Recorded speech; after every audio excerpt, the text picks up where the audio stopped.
2 Chronicles 1. Solomon son of David established himself firmly over his kingdom, for the Lord his God was with him and made him exceedingly great. Then Solomon spoke to all Israel, to the commanders of thousands and commanders of hundreds, to the judges and to all the leaders in Israel, the heads of families. And Solomon and the whole assembly went to the high place at Gibeon, for God's tent of meeting was there, which Moses the Lord's servant had made in the wilderness. Now David had brought up the ark of God from Kiriath-Jearim to the place he had prepared for it, because he had pitched a tent for it in Jerusalem. But the bronze altar that Bezalel son of Uri, the son of Hur, had made was in Gibeon in front of the tabernacle of the Lord, so Solomon and the assembly inquired of him there. Solomon went up to the bronze altar before the Lord in the tent of meeting and offered 1,000 burnt offerings on it.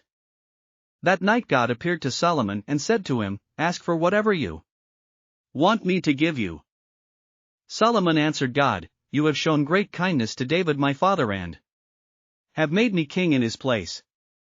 Now, Lord God, let your promise to my father David be confirmed, for you have made me king over a people who are as numerous as the dust of the earth.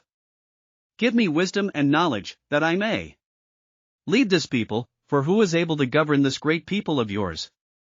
God said to Solomon, "Since this is your heart's desire and you have not asked for wealth, possessions or honor, nor for the death of your enemies, and since you have not asked for a long life but for wisdom and knowledge to govern my people over whom I have made you king, therefore wisdom and knowledge will be given you. And I will also give you wealth, possessions and honor, such as no king who was before you ever had and none after you will have." Then Solomon went to Jerusalem from the high place at Gibeon, from before the tent of meeting. And he reigned over Israel. Solomon accumulated chariots and horses, he had 1,400 chariots and 12,000 horses, which he kept in the chariot cities and also with him in Jerusalem. The king made silver and gold as common in Jerusalem as stones, and cedar as plentiful as sycamore fig trees in the foothills. Solomon's horses were imported from Egypt, and from Cu the royal merchants purchased them from Cu at the current price. They imported a chariot from Egypt for 600 shekels of silver, and a horse for 150.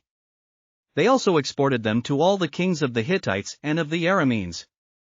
Thanks for listening to another chapter of the Bible. At My Faith Fuel, we believe a good coffee fuels your faith and energizes your day.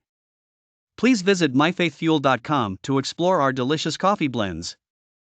Part of each purchase goes to training worshipers around the world. Thanks for listening.